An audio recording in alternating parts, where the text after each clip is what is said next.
There's a patch of woods between the edge of town and a cluster of neighborhoods that were supposed to become a new development.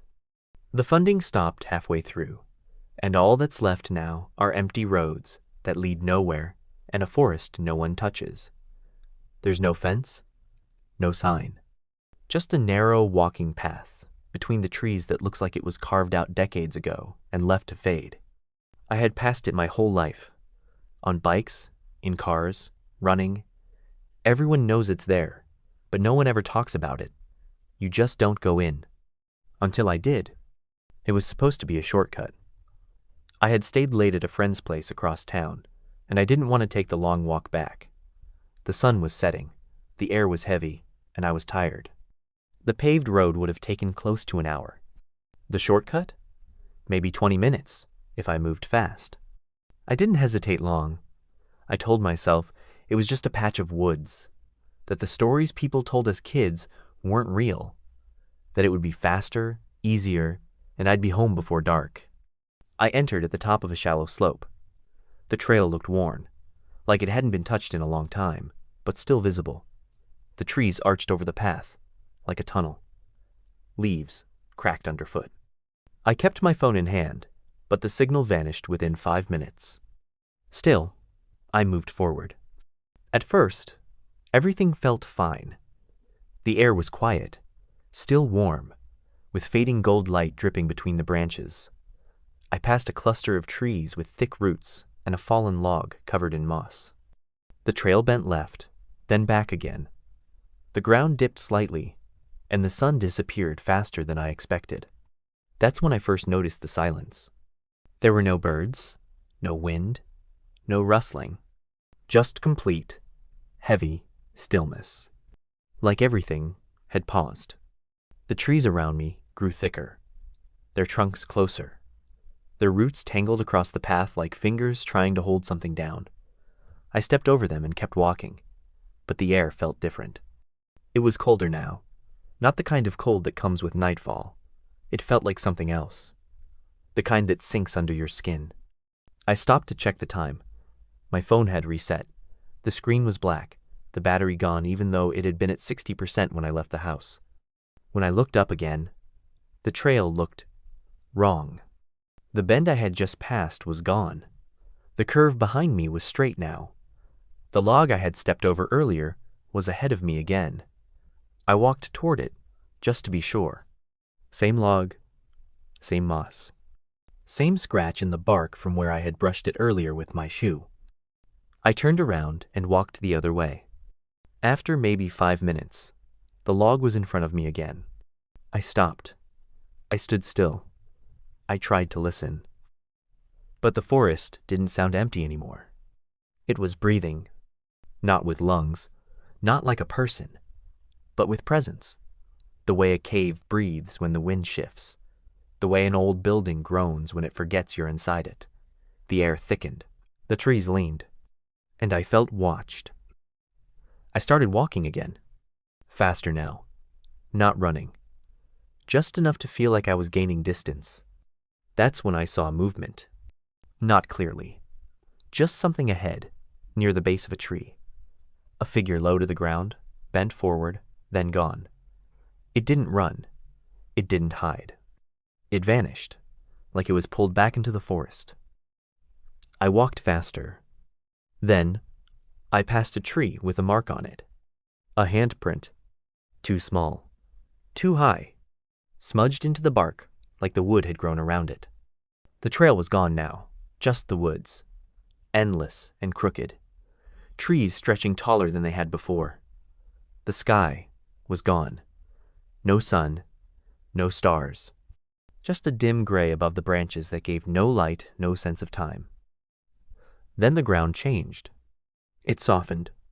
Each step sank half an inch into soil that didn't want to hold weight. Like the forest was growing looser the deeper I went. I pressed my hand to a nearby trunk for balance and pulled away sticky bark that clung to my palm. The smell changed too. Wet stone, copper, and something sour beneath it. Ahead, the woods opened. A clearing. Circular. Perfect. At its center was a structure. 4 beams. A roof. no walls. Beneath it, a stone table covered in lines. Not words, not pictures, just deep grooves in perfect loops. Like something had pressed its fingers into the rock over and over until the shape remained. I didn't go near it. I turned to leave the clearing, but the trees behind me had shifted. There was no path now. Only the same trunks in every direction, all too close to see more than a few feet ahead. The space behind them was darker than it should have been. Then, I heard something above me. Not in the branches, not in the wind. Closer. Breathing. Slow. Wet. Deep. I looked up, and the trees were watching. The clearing had no sound. Not even from me. The moment I stepped inside, something drained from the air. Not oxygen, not warmth. Something else. Like the space didn't accept time the way it should. I blinked once, and the light seemed to shift positions. The trees outside the circle stood still, too still, the way something artificial might hold itself when it's trying to be organic. I didn't move toward the center. I stayed at the edge of the circle, eyes locked on the table, under the roof of woven wood. The grooves in the stone looked deeper up close. Not chipped, not carved, pressed, worn by use. The surface dipped slightly in the middle, just enough to catch shadows. There were no tools nearby, no symbols I could read. But the longer I stared at it, the more I felt like I understood something. Not knowledge, not facts, just a feeling. This place wasn't a structure. It was a memory. And something in it remembered me. I turned slowly, trying to trace the edges of the clearing, looking for a break in the trees. I could feel them behind me. The shapes, the watchers. I never saw them clearly, but I saw their spacing, their posture. I saw the curve of their heads, and the way their shoulders didn't shift with breath. They didn't belong to the forest. They didn't belong to anywhere I know, but the forest had let them in. And now, it had let me in too. Something scraped against the back of my teeth. A vibration. Not sound. More like an echo from inside my own bones. My vision blurred for a moment, and in that split second, I saw the table filled with objects I didn't recognize. Ropes made of hair. Stones shaped like mouths. A bowl filled with something dark and pulsing. Then the image was gone. The table was empty again, but I remembered. I stepped back. My heel pressed into the moss, and it shifted too easily, like I had stepped onto wet cloth. I tried to steady myself. That's when I heard it. A sound I recognized. It was my own voice, calling out, from the tree line, far off, muffled, like someone had taken a recording of me and buried it in the dirt. It said my name once. Then silence. Then the same sound again, but from a different direction. The voices overlapped. Some slow, some distorted, one too close. The one that sounded like it was standing just behind my right shoulder. I didn't turn. I walked forward, not toward the table, but along the edge of the clearing. I don't know how long I moved like that. Time stopped behaving. It wasn't dark. It wasn't light. There was no shift in air pressure, no breeze, no transition. But eventually, the trees ahead of me opened just enough to reveal a gap. A narrow path. A new one. I followed it. The trail didn't feel like a trail. It was the same color as the rest of the forest floor.